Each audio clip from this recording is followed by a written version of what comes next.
Hello everybody, good morning.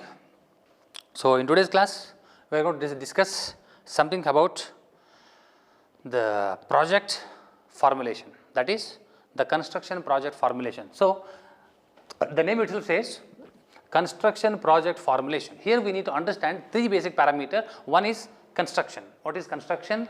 Then what is the project? And lastly, what is that formulation process? Okay. So we'll discuss one by one today. Okay.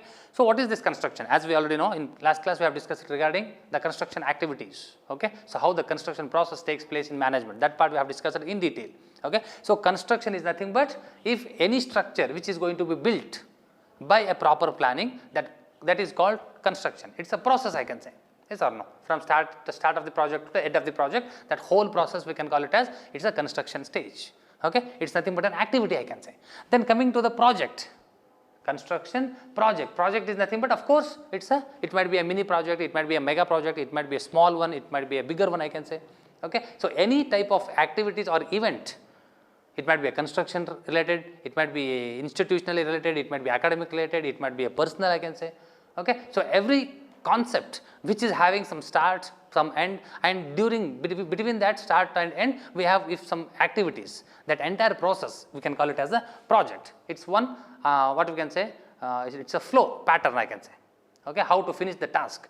Okay, that is nothing but construction projects, right? Then coming to the formulations. Formulation, the name itself says here we are going to formulate the construction activities or the construction projects which are involved in our day-to-day activities, I can say. It might be civil engineering, it might be mechanical, we can take any disciplinaries of engineering, I can say. So in every stages, in every disciplinaries, we have the projects, construction projects, I can say. So how we are going to formulate those things, that is called construction project formulations. In that, the first part we are going to discuss is construction management. I think in previous class we have discussed regarding management.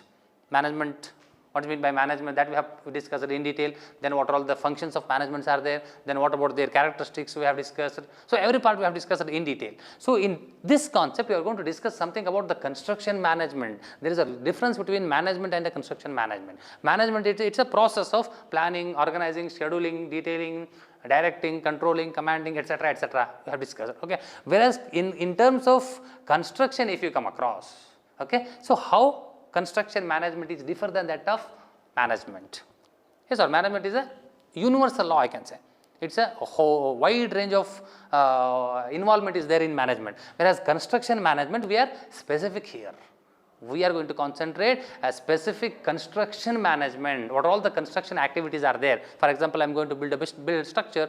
I am going to construct a metro. I am going to construct aerodromes. Okay. So within that process, that entire process, construction activities will in turn involve so many other sub events, I can say, or sub headings, I can say. So how to manage those sub heads or how to manage those minute or minor works which are get involved in that construction activities, that concept we are going to discuss in detail in construction management. Because nowadays in our country, construction industries or construction of any particular structure is going to play a vital role in economy by giving job, that is employment towards the youngsters, okay, and at the same time it in turn affects towards the economy of our country. So everyone is saying about something about, so we need to improve our industrial activities, we need to host some small scale industries, we need to organize some investors to invest in our country so that our industries will going to get developed, so that production will going to get developed in a huge manner, so that everyone will get the materials in their doorsteps, that too in a minimum amount, I can say, and everyone will get a job, that is employment problem will going to resolve. So this is nothing but the construction management process. Okay. So construction management is nothing but it's a management process which in turn involves the construction activities or how to manage the construction activities, which in turn consists of materials, then manpower, then money, then equipments, we can say anything. Within the construction activities, what are all the things we are going to use? It might be dependent activities or independent activities. So how to manage those construction activities? We can call it as simply construction management. That is something about introduction about the construction management. Then coming to objectives of construction management, what are all the basic objectives are there? Because for every activity, there should be some aim. Yes or no? There should be some objectives. They have to satisfy these conditions. Yes or no? So similarly, what are all the objectives of construction management are there? Okay, of course, I can just concentrate those objectives in detail, I can say. Okay, the first objective is it will in turn enhance the economy of our country, or economy of our state, or economy of our district, or economy of our village, of course, because they are interrelated with each other. If one institute get developed, of course, the automatic surrounding part will going to get developed automatically, right? Because they have to support the systems, no? Automatically the entire village will get developed. If those set of villages are going to develop, definitely the whole taluka level is at a development stage, I can say. Similarly, we can have steps towards the development. It should be a progressive development, I can say. Okay, so that's why if we have managed the construction activities in detail in a proper manner, then automatically I can say yes, the economy of our country, of our place which we belongs to, will definitely improve a lot. That is the main objectives of our construction management. And at the same time, second concept is, so we can have safe and proper development of industrial activities, I can say. Okay, once we have construction management in a proper direction, we are not going to develop haphazard development, I can say. It should be a progressive development. So if you have a progressive development, definitely we should come across construction management process.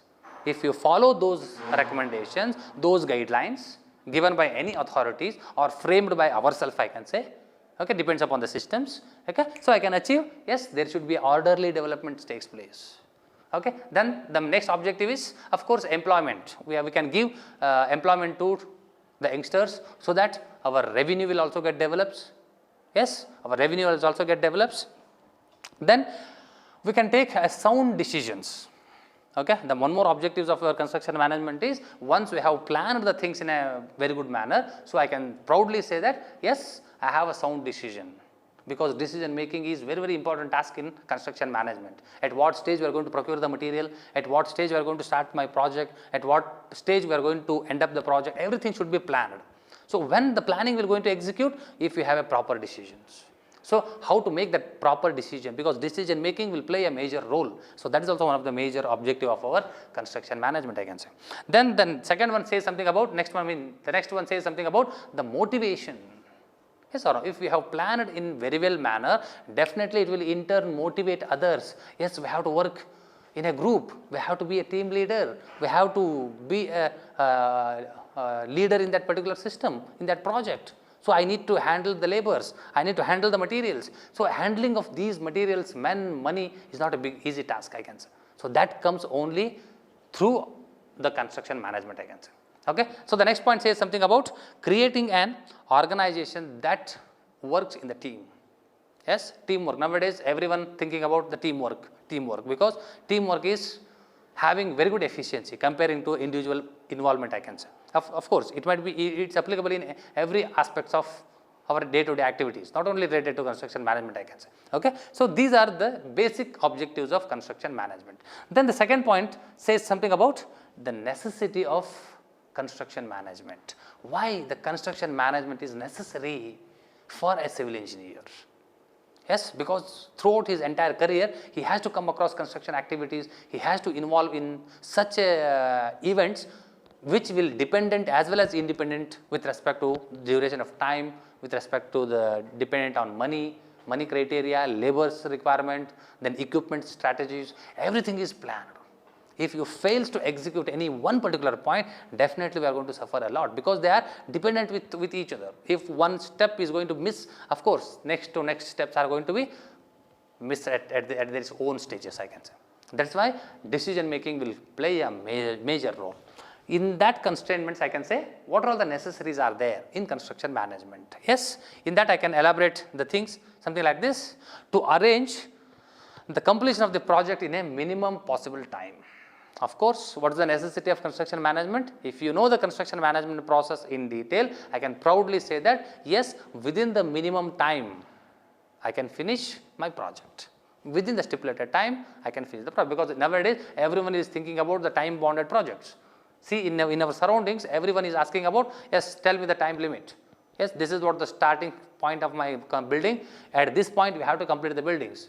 Okay. So, duration of the project is 6 months, 1 year or 10 years or something like that. Within that you have to finish the work. So, you can plan according to that.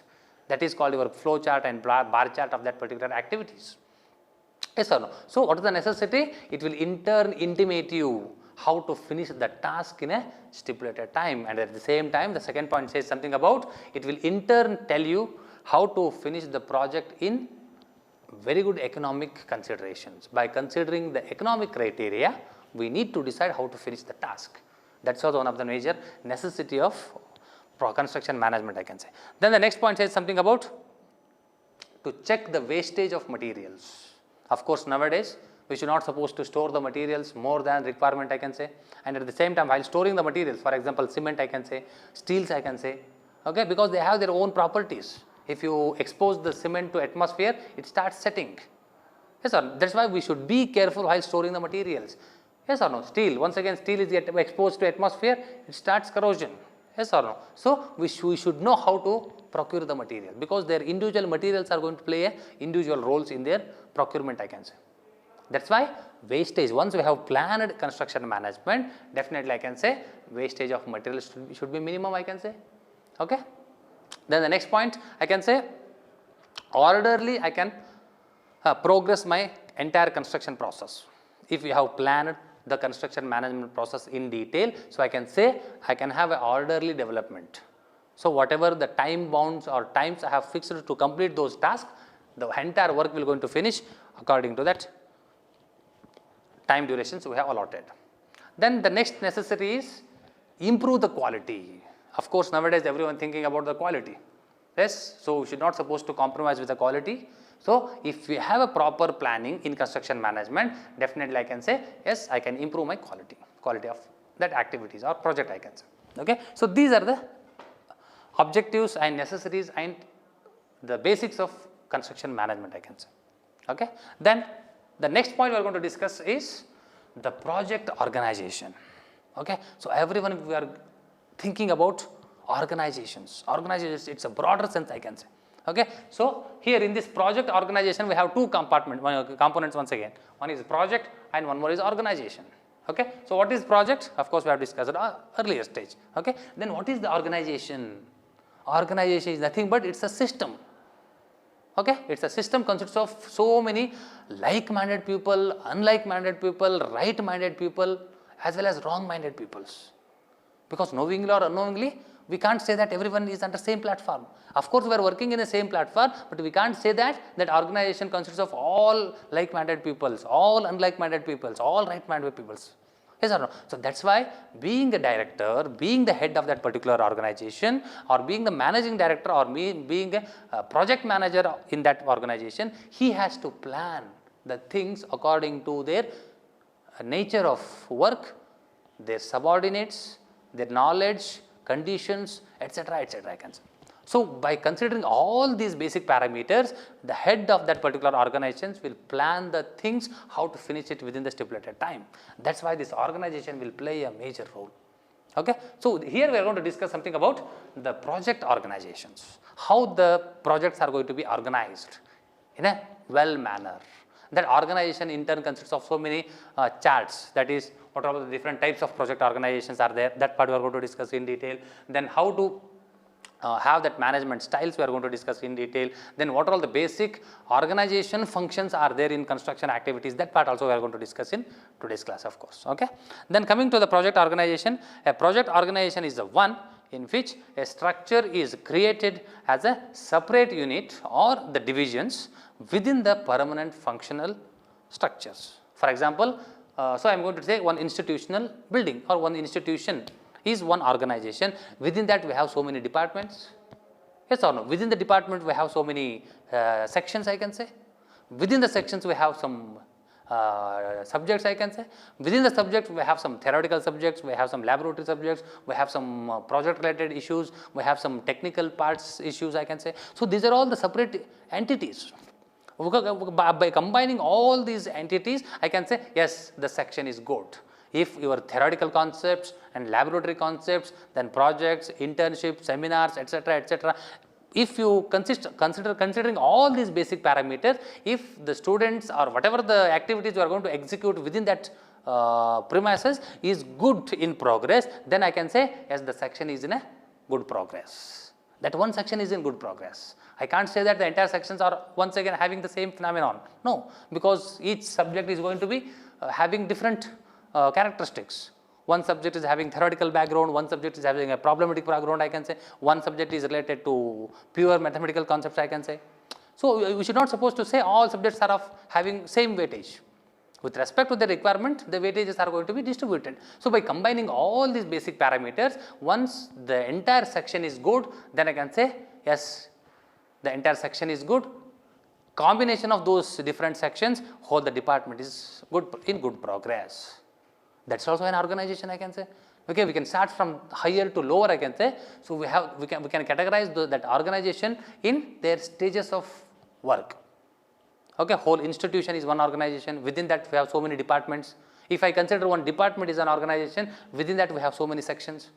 If one section is an organization, within that some number of subjects are become subsections, I can say. Like that, the organizations will going to have their own entity, own important role. Yes, our house is an organization, of course. Within that, so many activities are going to run. Throughout the entire 24 hours, we have everything should be planned. Yes, this has to be run like this has to be flow in this direction, everything is planned, managing director is there. Yes or no? So, we should understand the reality, that is very, very important. Okay? So, that is nothing but the project organizations. So, in that the first part we are going to discuss something called the types of project organizations. Okay? The first important stages of project organization is its a types. I think we can say it as a classifications, of course. Okay?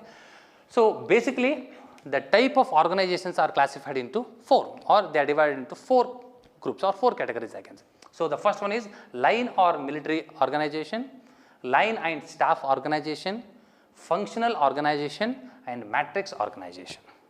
Now, we will discuss one by one in detail. Okay? So, the first one is line or military organization. The name itself says line or military. If I observe a military activities, of course, there should be a superior commando, okay, or it might be a general, I can say. Okay? So, below that commander, there are some subordinates are there. So, there is some group is there. Okay? So, they are going to work under his instructions. Okay? Then within that category of labor, workers, I can say. Okay? Next to that, there are some more team members are there. They are going to observe the orders from their higher authorities, because higher authorities in turn depends on their higher authorities. Yes or no? So, this type of line organization is called as line or military type of organization. Okay? It is purely dependent upon the person who is going to be at a top level. So, his instructions are of course followed by their subordinates. That is nothing but line. See how they are going to frame the notations for these types. So, line that itself says that yes, this is a single straight line. Yes or no? So, that straight line in turn consists of top level as well as middle level as well as bottom level. Similarly, the top person is going to give guidelines to their next level persons. The next level will in turn give the guidelines to their next level, so that it will going to end towards the bottom. So, the bottom persons will work according to their previous or their heads, I can say. Then group of heads are going to work towards their heads activities or their decisions, I can say. Similarly, it will go towards the top. So, the top person will going to play a major role. Within the organization, I can categorize as principal, then heads of the departments, then section heads, then assistant professors, so on. Yes sir, this is also I can say line organizations, I can, because one single example I can quote in all 4 activities. One single organizational behaviors I can say in terms of line, that is military, staff, functional as well as matrix, I can say. Okay? So, the first one here is something about line and military activities. Here that entire process is consisting of a line type of behaviors. So, it starts from higher authority, superior, then next we have some categories. They are going to follow their work orders according to their guidelines. Okay? Then the second one, of course, that distribution chart we are going to discuss in that figure. Okay? Then second one is line and staff. So, the name itself says line and staff. Here the staff will play a major role. Of course, it is a line. What is meant by line? Of course, it consists of a top level officers, then next to next, so on up to bottom. There is some line is there. Okay? And staff, that means what? Because every work can't be done by only single persons I can say, because work has to be distributed in a proper manner. Once the work is get distributed towards top to bottom, definitely there are some subordinators. With respect to their knowledge, of course, we are going to divide the entire functions into their requirements. Depends upon their knowledge, depends upon their graduations, depends upon their experience. We need to recruit the staffs. Yes or no? For example, if I have a managing director as a supreme, so below the managing director, we have 2 project managers. Yes, so in one project manager, under one project manager, we have 2 assistant engineers. Yes, in each assistant engineers, we have 2 junior engineers. In each junior engineer, we have 2 foremen. In each foreman, we have some supervisor. In each supervisor, we have some laborers. This is nothing but the stages of organizations. This is nothing but a chart of an organization, I can say. Yes or no? So, at the same time, recruiting the staff according to their knowledge, experience, their understanding level, their nature of work, everything, we are going to recruit the staff, and they are in line from top to bottom. And if they are following their instructions with respect to that, that is the second type of organization called line and staff organizations. Okay. Then the third one says something about functional organization. The name itself says functional. Here we are not going to have only one supreme authority to deal with the entire process. So, we have the entire system into some distribution of staffs or distribution of persons with respect to their functions. For example, if I consider a film industry is a one organization, within that we have direction department, we have some editing department, we have some sound recording departments. Yes or no? We have some lyrics department, because lyrics can't do directing. Yes or no? Singer can't do fighting, I can say. Yes sir, because the work has to be distributed in such a way that depends upon the functions, depends upon the nature of work, the work has to be allotted. So, that type of functions or that type of organizations we can treat it as functional organization. That is nothing but, so each member is interdependent with each other and they have rights to question in everybody's work, because they are also part of that particular activity. So, this type of activity we can call it as functional project organizations. Then the last one says something about matrix organization. So, the name itself says matrix. So, of course, we have some rows, some columns, of course, that we can usually treat it as matrix. Yes or no? So, in that project organization, the entire system is in turn divided into some rows, that is nothing but some heads of the systems.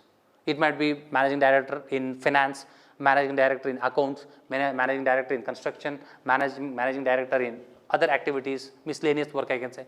Of course, their managing directors are going to play a vital role in their specialization. Yes or no?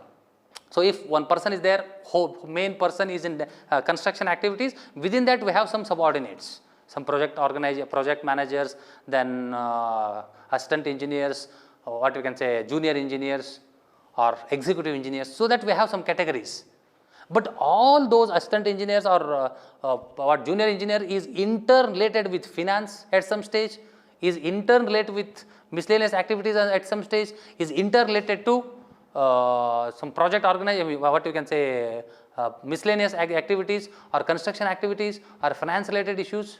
Yes or no? So, he has to approach all these 4 heads at any instant of time, I can say.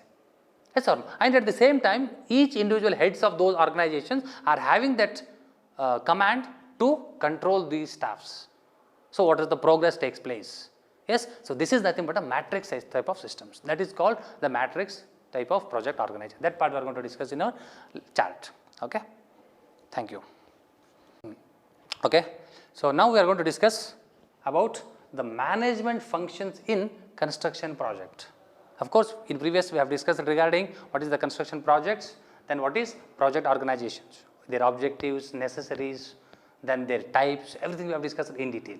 Okay. So, in continuation with that, in the next concept is functions of management. Of course, in previous class we have discussed regarding the functions of management. Functions of management, of course, it is nothing but a planning, organizing, scheduling, directing, controlling, commanding, etc. we have discussed. Okay. So, that is related to the functions of management. But here we are going to discuss something about of course, the management functions for what purpose? For construction project purpose, or to deal with the construction projects, how the management functions are going to be framed. Yes, of course, once again there are The points which are related to the functions of management will remain same as the management functions in construction projects, I can say. So, the first one is forecasting. The name itself says forecasting. Forecasting is nothing but we need to collect the data first. And by collecting the data, we need to predict what should be the futuristic image of that particular construction activity. That is called forecasting. Of course, in nowadays we are going to, for example, water supply related issues. If you want to give a drinking water supply to one village or one town, we are going to calculate the population forecasting, yes or no. So, what should be the present population? What should be the past population? It might be of 1 decade back, 2 decade back, 3 decade back. We are going to have the population records. Okay. So, with respect to that record, we are in turn going to forecast what should be the futuristic populations. After 10 years, what should be the probable population? What should be the population at 20 years, 30 years, 40 years, 50 years? For that 50 years populations, we are going to decide what should be the quantity of water supply should be takes place towards that particular town. So, this is nothing but the forecasting process. Forecasting is simply I can say by collecting the data of past as well as present, we are going to develop a solution for the future. What should be the best options I can have? Okay, that concept is called, we can call it as forecasting process. Okay, of course, this is applicable for even small scale industries, I can say, for large scale industries, for medium scale industries. Yes. Then coming to the second point, planning. The name itself says once we have forecasted the things, okay, once you have calculated that, yes, this is what the terms and conditions to be followed in my organization for next 10 years. Then how we are going to execute that forecasting process? That futuristic process what we have planned, it has to be executed in a proper way, right? So, for that we require planning. We have to plan the things, how the works are going to be progress, how the works are going to be distributed amongst themselves. That part we are going to discuss in detail in planning. Planning, it's a process of start of the project to the end of the project, how we are going to finish the project. That entire process comes under planning, I can say. Okay. After the planning is done in a beautiful manner, then I can say organizing. Of course, organizing is nothing but we need to organize or we need to distribute the work what we have allotted or what we are planned to allot to somebody in a proper manner. That is nothing but your organizations or organizing the things. Okay. Then after organizing, scheduling. Once the work is allotted to somebody else, yes, these are all the things we have to follow. These are all the step by step procedures we have to undergo. Everything is clear, but how to finish the task? Yes or no? Reaching Mysore to Bengaluru, 3 hours, yes, you can go now. We have planned, we have organized, we have booked a vehicle, everything is done. But scheduling is not done. How that entire 3 hours of journey should be takes place? Because we don't know what are all the problems we may encounter at the time of traveling, at the time of journey, I can say. So, that is nothing but scheduling. So, we have to prepare the worst possible conditions for that, because for one activity there are so many solutions are there. So, which one will having worst situation, which one is a moderate situation, which one is a severe situation, I can say, or better situations, I can say. So, we need to categorize these things and we need to give the instructions to that person. Yes, we have 3 possible solutions, we can think which one is better.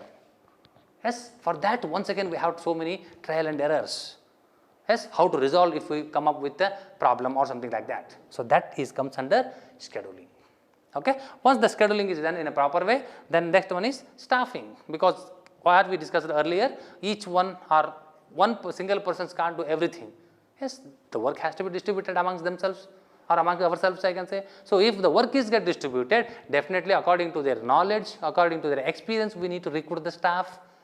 Yes or no? It depends upon their experience, their knowledge, their basics qualifications, their specifications. Yes, by observing these things, we need to recruit the staff. That process we can call it as staffing process. Okay. Once we recruit the staff, that itself is not sufficient to manage the construction activities, because we need to direct them. Yes or no? We need to direct them how the work takes place, how the work goes in their own manner. Yes, for them they need some guidelines, they need some proper flow charts to be followed, they need some protocols to be followed within the system. So, those things are discussed in directing part, I can say. Okay. So, once the direction is given, yes, at the same time we have commanding. Once you have directed the things, he or she may or may not do the work according to your direction. Yes, we have commanding process. We have to allot some systems or we have to allot some persons who will in turn take care of that team. For example, team leader I can say. He will in turn have that command to see the progress of their team members I can say, whether they are working in a proper way or whether they are working according to their guidelines or not. So everything is predefined. That part is once again comes under commanding process I can say. Okay. Then once the commanding process is fine, they are working in proper, then we can have control or controlling process. Even though if we have very good commanding, if you fails to manage or control the things, we may not achieve all these parameters in construction management, because controlling will play a very important role. Yes or no? Because vehicle is in our hand, accelerator is in our leg. If you don't have controlling, everything we have planned, yes, we have calculated the forecasting process, planning we have done, organizing, scheduling, everything we have done. But if you don't have control on accelerator and brake, definitely there might be accident takes place. That's why each stages of these functions will play a major role in project organization as well as in construction organizations or construction projects I can say. Okay. So this is regarding the management functions of construction projects I can say. Okay. So in continuation with that, the next part is the management styles. The name itself says management styles. Of course, management part we have discussed earlier. Then styles means this is nothing but the nature, behaviors. Yes or no? Because one person can finish one task in their own experience, in their own knowledge, in their own behaviors. At the same time, if you allot the same works to someone else, he may finish the task according to their requirement, their knowledge, their experience. Yes or no? So work will remain same, but the styles performed to finish that task will going to differ from persons to persons. Yes or no?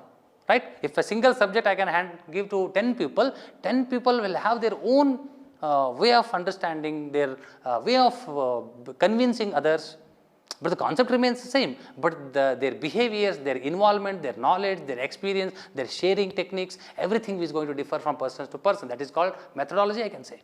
Similarly, in management, there are different styles are there. There are some different techniques are there to finish the task. Yes, that is nothing but management styles. Basically, the management styles are classified into 3 categories. First one is the autocratic, second one is democratic, and third one is laissez-faire technique. Okay, so one by one we will discuss in detail now. Okay, so autocratic, right? So the name itself says autocratic. It's nothing but in autocratic styles of management, a single person will take entire decisions.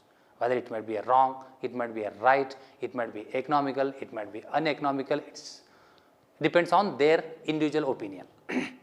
Okay, if he or she will take individual opinion and he will in turn give the guidelines to their subordinates, yes, we have to do the things like this. That's all. No more discussions, no more knowledge sharings, nothing. If that type of management styles are going to perform in any industries or something like in any organization, I can say, I can quote straight away, this type of management is treated as autocratic management styles or autocratic management technique. Okay, I can quote n number of examples. Yes, so one person, for example, for example, in a classroom, if a teacher is supreme for that particular class, for that particular subject, if he says something related to assignments or related to any activities or something like that, yes, he is the supreme. If he suggests that, yes, we have to do the things like this, that type of system is called autocratic. At the same time, that itself we can turn into democratic when if that person, if that faculty member which involved in that particular activity, if he listens to others, if there is a chance to share their knowledge, then the concept became democratic management styles. Yes, the concepts are quite simple. Okay, in autocratic, a single person, it might be a supreme authority I can say, he will in turn take decision and he will give the guidelines in one line. Yes, the things are to be done like this, you have to do the things like this. Is that type of management systems are called as autocratic management systems or management styles. Then the second one is democratic, exactly vice versa. Yes, if that person listens to their subordinates, listens to their coordinators, yes, what are the things to be done to achieve the task, then he will collect the collective informations from their subordinates. Yes, then there are different, for one particular problem, there are n number of solutions may get into picture. Then we can easily filter, yes, which one is better. which one is having economic one, which one is having consumption of minimum time. So that entire discussion will made available within the system, then the best one we can choose it as the process or flow chart to be conducted towards the completion of that particular management systems. So that type of management styles are treated as democratic management styles. Okay. Then the third one says something about laissez-faire technique. In this third situation, third stage, here the managing director or supreme authority of that particular organization will sit back and he will simply observe their subordinates, what they are doing. He will not going to give any guidelines, yes, and he will in turn not having any, not going to command the things, okay. He will simply sit back and they will in turn project their subordinates, okay, and he will rely on their things to be done in a proper way. If any mistakes takes place, then he will in turn give some guidelines. Only at the stage of if any failures is going to take place. So that type of technique is called treated as laissez-faire technique. Here the command, I mean the main head of that particular organization will not going to have a continuous interaction with their subordinates. At one stage he will tell you tell the things, yes, these are all the things to be done like this, go ahead. If any problem occurs, then once again he will call their subordinates or system heads, yes, if we met with these kinds of problem, we can do something like this. He is treated as a mentor, simply I can say. Okay. If the system heads are treated as a mentors and their subordinates are free to work within that system or organization by applying their experience, knowledge, okay, etc., etc., I can say. So that type of management styles are treated as laissez-faire techniques. Okay. Thank you.